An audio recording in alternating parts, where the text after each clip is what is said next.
Kepçeye saçarsın. Abi şu taşın zaten düşeceği belliydi. Bak şura, bak şura. Bak şurada da var. Görüyor musun bak. Ama yıllardır böyle üstüne ya. Nerelisin? Ben Elazığlıyım.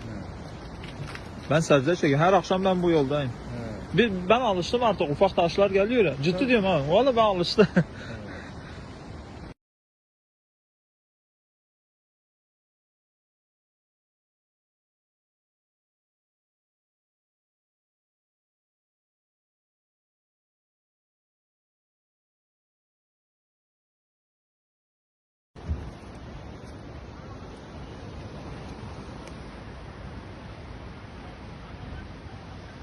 Kepçeye saçarsın.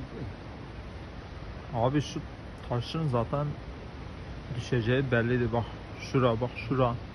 Bak şurada da var. Görüyor musun bak. Ama yıllardır böyle üstüne ya. Nerelisin? Ben Elazığlıyım.